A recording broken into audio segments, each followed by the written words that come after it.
आगे है स्टील की आंतरिक संरचना। स्टील की आंतरिक संरचना।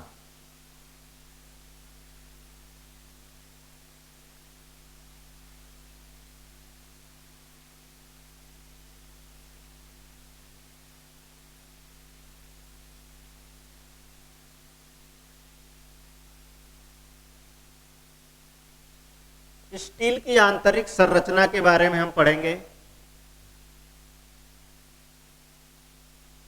तो इसका पहला पॉइंट है फेराइट।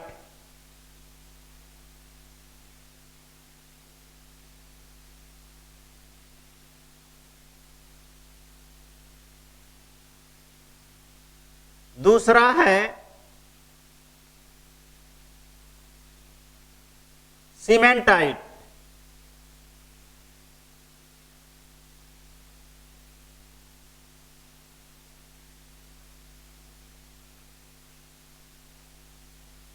और तीसरा है पियरलाइट।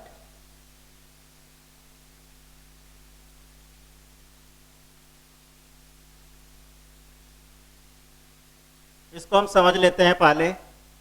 फेराइट क्या होता है, सीमेंटाइट क्या होता है और पियरलाइट क्या होता है। जो पियरलाइट है यह स्ट्रक्चर जो है लोहे की सबसे शुद्धतम स्ट्रक्चर होती है, क्योंकि इसमें कार्बन की मात्रा बहुत कम होती है। और यह स्ट्रक्चर जो है हमारा मुलायम होता है और डक्टाइल होता है।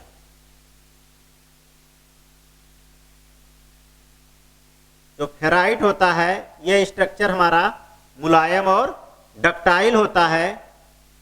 सीमेंटाइट जो होता है ये कार्बन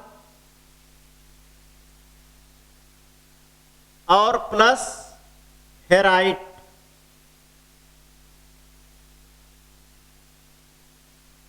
का मिश्रण होता है। मतलब इसमें कार्बन भी पाया जाता है और इसमें फेराइट भी पाया जाता है। और यह स्ट्रक्चर जो होती है हमारा बहुत ही मजबूत होती है। सीमेंटाइट जो है स्ट्रक्चर हमारी बहुत मजबूत होती है। नेक्स्ट है हमारा पियरलाइट। पियरलाइट में फेराइट होता है, फेराइट प्लस सीमेंटाइट।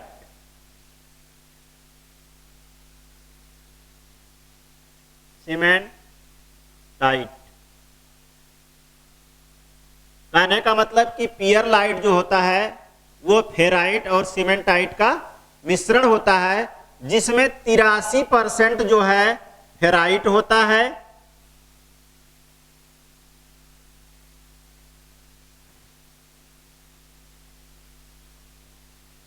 83% फेराइट होता है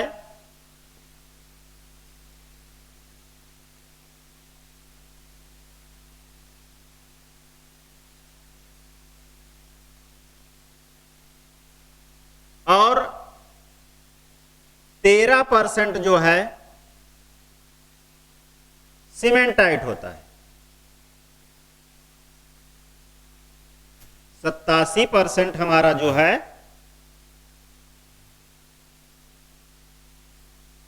फेराइट और 13% सीमेंटाइट होता है।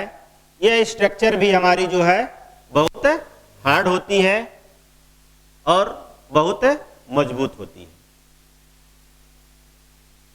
आगे चलते हैं हम।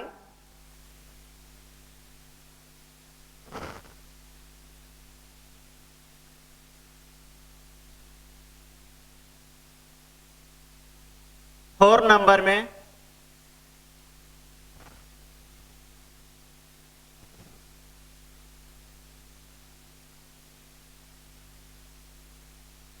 ऑस्टेनाइट,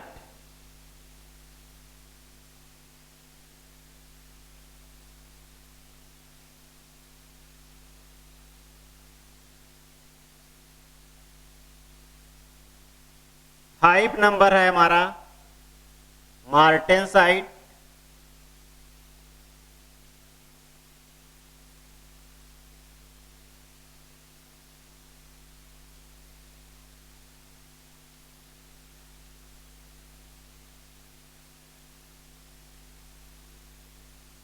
और सिक्स नंबर है ट्रूसाइट।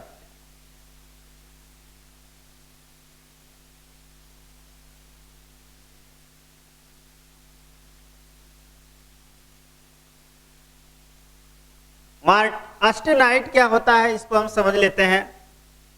जब स्टील को अपर क्रिटिकल टेम्परेचर तक गर्म करते हैं, lower critical temperature 723 degree centigrade होता है, और इसके ऊपर का जब टेम्परेचर होता है तो उस टेम्परेचर को हम अपर क्रिटिकल टेम्परेचर कहते हैं। तो जब हम स्टील को अपर क्रिटिकल टेम्परेचर तक इसको गर्म करते हैं तो इस अवस्था में जो है उसके जो आंतरिक संरचना है वो पूर्ण रूप से परिवर्तित हो जाती है, अर्थात वो जो है लिक्विड फॉर्म में आ जाता है, और यहीं पर उसकी आंतरिक संरचना में परिवर्तन होना बंद हो जाता है। और स्टील में जब आंतरिक संरचना में परिवर्तन होना बंद हो जाता है और ये इसी स्थिति में होता है जब वो पूरा लिक्विड फॉर्म में आ जाती है, तब उस अवस्था को हम ऑस्टेनाइट कहते हैं। और ये अवस्था जो है बहुत हमारी एक तरह से स्ट्रांग होती है, और ये इस स्थिति में स्टील जो है हमारा जो है नॉन मैग्नेटिक हो जाता है, मतलब उसमें चुंबकीय गुण जो है समाप्त हो जाते हैं। मार्टेनसाइट जो है ये ऑस्टेनाइट से प्राप्त होता है। जो ऑस्टेनाइट वाली स्टील होती है वो उसको हम जब तुरंत ठंडा कर देते हैं, जब ऑस्टेनाइट स्टील को जब हम तुरंत ठंडा कर देते हैं तब जो है हमको मार्टेनसाइट प्राप्त हो जाता है। और ये स्ट्रक्चर जो हमारी होती है बहुत डक्टाइल होती है। मार्टेनसाइट जो होती है ये स्ट्रक्चर जो है बहुत डक्टाइल हार्ड होती है। और जब मार्टेनसाइट वाली स्ट्रक्चर को हम लोअर क्रिटिकल टेम्परेचर से कम तापमान पर गर्म करते हैं और गर्म करने के बाद जो है उसको ठंडा कर देते हैं, तो उस स्थिति में हमको मार्टेनसाइट स्ट्रक्चर प्राप्त हो जाती है।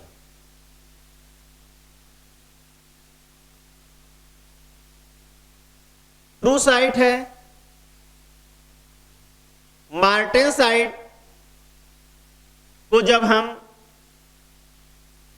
लोअर क्रिटिकल टेम्परेचर से कम टेम्परेचर पे हीट करते हैं और हीट करने के बाद जब उसको हम ठंडा कर देते हैं तो हमको क्या मिल जाता है, ट्रूसाइट वाली स्ट्रक्चर मिल जाती है। नेक्स्ट हमारा है सार्बाइट। सार्बाइट, सार्बाइट क्या है, ट्रूसाइट वाली स्ट्रक्चर को जब हम ठंडा होने की दर को कंट्रोल करके जब एक स्टील को प्राप्त करते हैं तो उस स्थिति में जो स्टील प्राप्त होती है उसको हम सार्बाइट कहते हैं। और यह स्ट्रक्चर जो होती है ये बहुत टेम्पर्ड होती है, हार्ड और टेम्पर्ड होती है।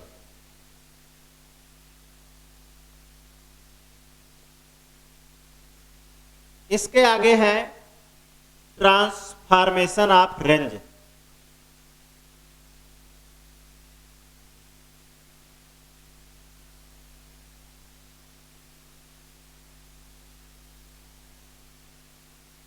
ट्रांसफॉर्मेशन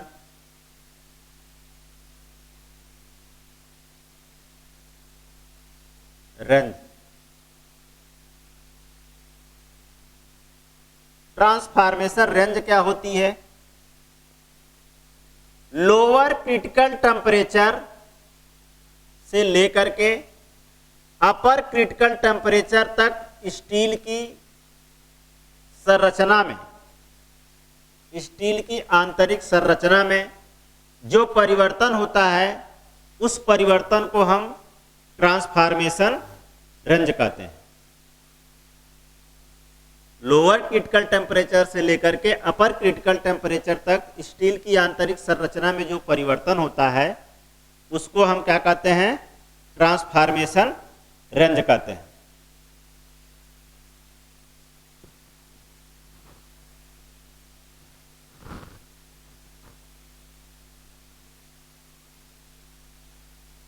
नेक्स्ट है स्टील पर कुछ प्रोसेस की जाती है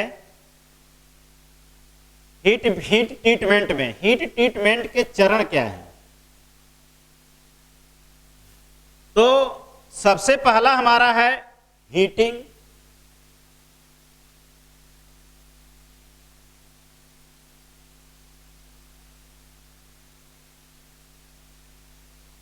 स्टील को हम सबसे पहले हीट करते हैं,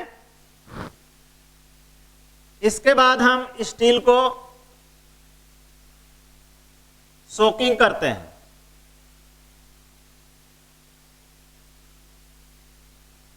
और थर्ड नंबर पर स्टील को क्वेंचिंग करते हैं।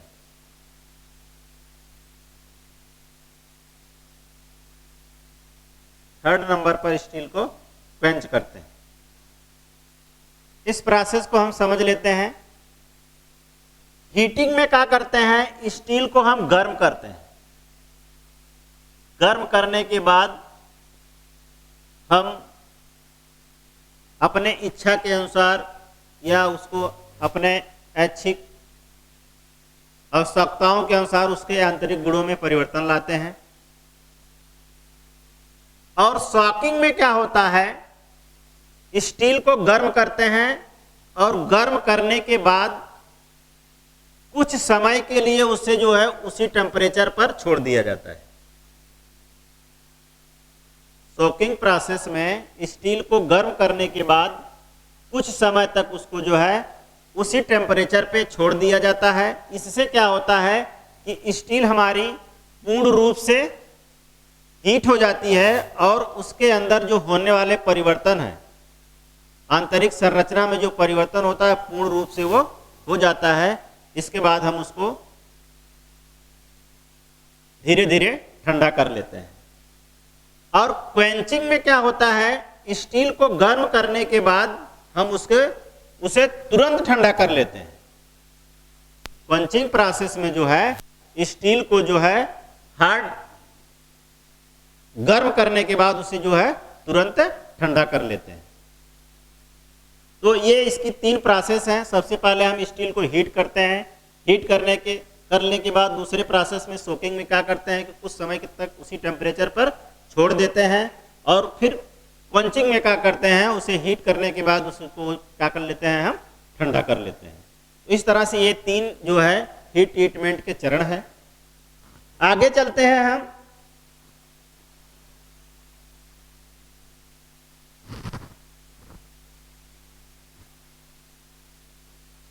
जो हीट ट्रीटमेंट की विधियां हैं,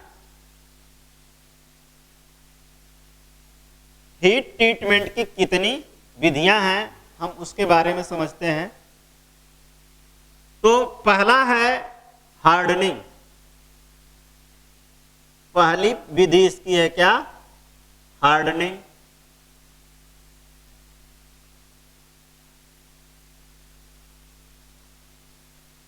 दूसरी विधि है इसकी टेम्परिंग।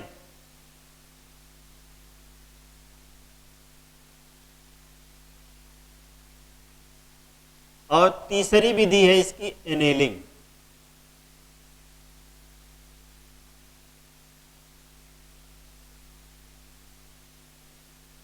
चौथी है उसकी नॉर्मलाइजिंग।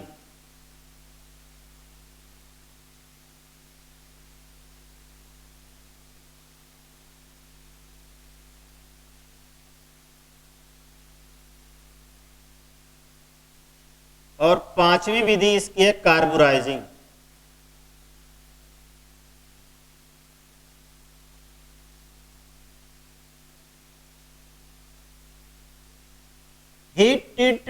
ये 5 विधियां जो है अपनाई जाती हैं।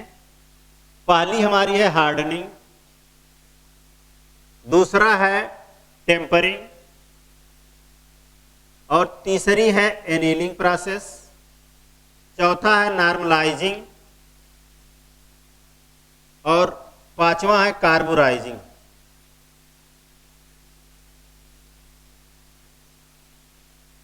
हार्डनिंग में क्या करते हैं? सबसे पहले हम स्टील को जो है गर्म कर लेते हैं। जो अपर क्रिटिकल टेम्परेचर होता है उससे 40 से 50 डिग्री सेंटीग्रेड अधिक टेम्परेचर पर हम स्टील को गर्म कर लेते हैं। हार्डनिंग प्रोसेस में अपर क्रिटिकल टेम्परेचर से 40 से 50 डिग्री सेंटीग्रेड हम स्टील को अधिक गर्म करते हैं, और गर्म करने के बाद इसको हम क्या करते हैं? ठंडा कर लेते हैं। ठंडा कहाँ करते हैं? या तो इसे हम पानी में ठंडा करते हैं, या फिर तेल में ठंडा करते हैं, या फिर ब्राइन में ठंडा करते हैं। और हार्ड होने के बाद स्टील के अंदर से भंगुरता जो है समाप्त नहीं होती है। जब स्टील को हम हार्ड करते हैं तो उसके अंदर से जो ब्रिटलनेस का गुण जो होता है वो उसके अंदर से समाप्त नहीं होता है। इसलिए हम अगली प्रोसेस क्या करते हैं? टेम्परिंग। टेम्परिंग में हम धातु को गर्म करने के बाद हम उसको ठंडा कर दिए, लेकिन ठंडा होने के बाद उसके अंदर से भंगुरता का गुण समाप्त नहीं हुआ। तो भंगुरता के गुण को समाप्त करने के लिए हम अगली प्रोसेस टेम्परिंग कर लेते हैं। और जब टेम्पर स्टील को हम करते हैं तो उसमें कहा जाता है टफनेस। टफनेस का गुण जो है इंक्रीज हो जाता है, टफनेस जो है बढ़ जाती है। स्टील को हार्ड क्यों किया जाता है? हार्ड इसलिए किया जाता है कि उसके अंदर की भंगुरता को हम कम कर सकते हैं, और जब हार्ड हो जाएगा तो वो अपने से मुलायम धातु को आसानी से काट सकती है। जैसे आप अपनी चीजल को ले लीजिए, हेक्सा ब्लेड को ले लीजिए, हम या फोर्जिंग का काम जो कराते हैं, फोर्जिंग करने के बाद जो हमारी स्टील होती है, घरेलू उपकरण चाहे जो भी हो, जब उसको हम हार्ड करके टेम्पर कर देते हैं तो वो अपने से मुलायम धातु को आसानी से काट लेती है। और इसकी कटिंग क्षमता को बढ़ाने के लिए जो कटिंग टूल्स होते हैं उसकी कटिंग क्षमता को बढ़ाने के लिए, ताकि वो अन्य धातुओं को आसानी से काट सके, तथा इसके अंदर जो स्ट्रेस पैदा होता है, धातु के अंदर जो तनाव पैदा होता है उसको जो है कम करने के लिए हम हार्डनिंग प्रोसेस करते हैं।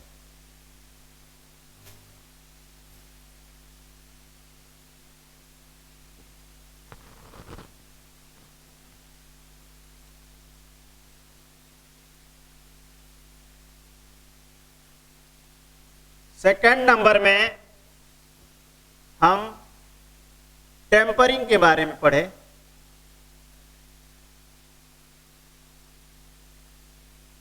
टेम्परिंग क्यों की जाती है? जैसा कि अभी हमने आपको बताया कि हार्ड करने के बाद स्टील के अंदर से ब्रिटलनेस का गुण समाप्त नहीं होता है, इसलिए हम उसकी भंगुरता को कम करके टफनेस को बढ़ाने के लिए हम जो है टेम्परिंग का काम करते हैं, टेम्परिंग की क्रिया करते हैं।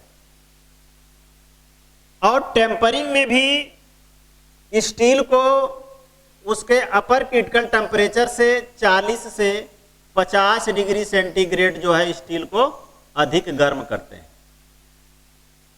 40 से 50 डिग्री सेंटीग्रेड तक स्टील को अधिक हम गर्म करते हैं।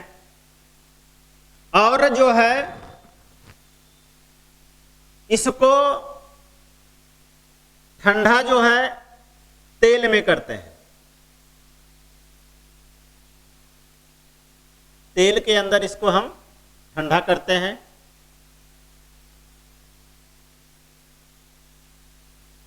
इस तरह से जब हम धातु को हार्ड करने के बाद उस पर टेम्परिंग का काम करते हैं तो उसके अंदर से भंगुरता हमारी समाप्त हो जाती है और उसमें टफनेस का गुण जो है इंक्रीज हो जाता है, अर्थात टफनेस हमारी जो है बढ़ जाती है तथा उसमें जो तनाव उत्पन्न होता है, स्ट्रेस जो उत्पन्न होता है वो क्या होता है, दूर हो जाता है। इसके बाद हम अगली प्रोसेस जो है एनीलिंग,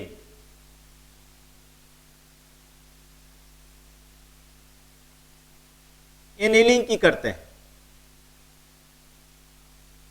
एनीलिंग क्यों करते हैं?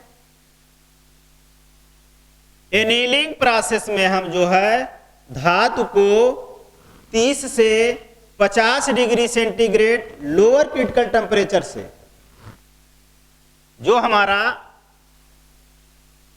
लोअर क्रिटिकल टेम्परेचर और अपर क्रिटिकल टेम्परेचर, तो इसमें भी हम अपर क्रिटिकल टेम्परेचर से 40 से 50 डिग्री सेंटीग्रेड जो है धातु को अधिक गर्म करते हैं और अधिक गर्म करने के बाद हम उसको फोर्ज में, जो हमारी फोर्ज है, इन फोर्ज भट्ठी के अंदर ही हम उसको ठंडा होने देते हैं। इससे क्या है कि स्टील धीरे धीरे हमारी ठंडी हो जाती है और उसके अंदर जो भी परिवर्तन होने होते हैं वो हो जाते हैं। तो एनीलिंग हम इसलिए करते हैं कि उस पर मशीनिंग क्रियाएं हम कर सकें, धातु को हम मुलायम बना सकें तथा उसके अंदर जो ग्रेन को रिफाइन कर सकें तथा उस पर उत्पन्न होने वाले स्ट्रेस को हम कम कर सकें। इसलिए हम स्टील पर एनीलिंग की प्रोसेस करते हैं। अगला है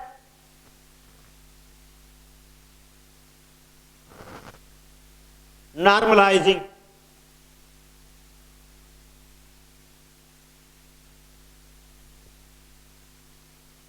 फोर पॉइंट हमारा है नॉर्मलाइजिंग।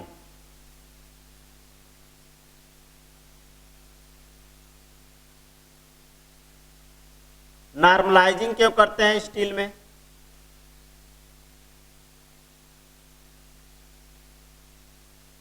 ठंडी अथवा गर्म अवस्था में स्टील पर कार्य करने के बाद जो उसके अंदर तनाव उत्पन्न होता है, उस तनाव को कम करने के लिए हम स्टील का नॉर्मलाइजेशन करते हैं। इसमें भी स्टील को जो है 40 से 50 डिग्री सेंटीग्रेड जो है अपर क्रिटिकल टेम्परेचर से अधिक गर्म करते हैं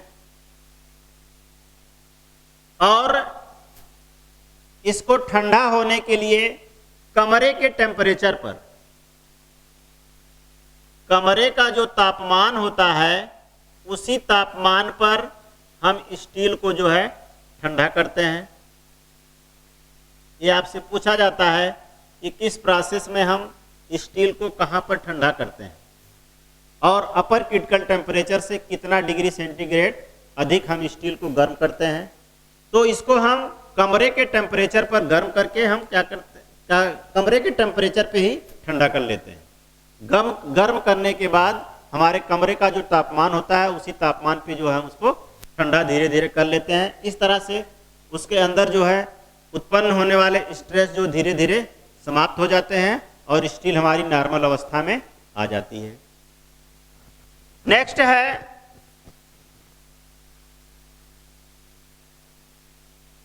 कार्बुराइजिंग।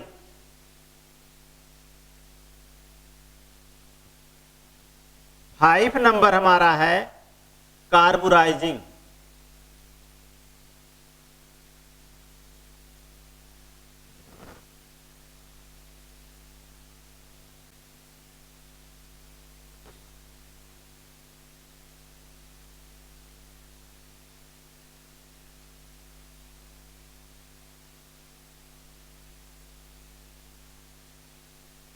कार्बोराइजिंग क्या है? इस प्रोसेस में हम स्टील की बाहरी सतह को हार्ड बनाते हैं। कुछ गहराई तक स्टील की बाहरी सतह को लगभग 5 मिलीमीटर तक हम स्टील को हार्ड बना देते हैं और अंदर की जो पोजीशन होती है वो मुलायम ही रहती है, ताकि हम बाहर से जो है कोई प्रतिक्रिया उसके विपरीत ना कर सकें। इसलिए लगभग 5 मिलीमीटर तक ये हार्ड हो जाती है। तो इस प्रोसेस में जो है कई प्रोसेस अपनाई जाती है, जैसे हम पैक कार्बोराइजिंग करके पैक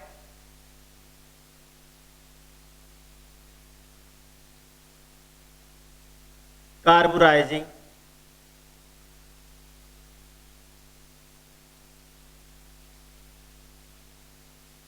नाइट्राइडिंग,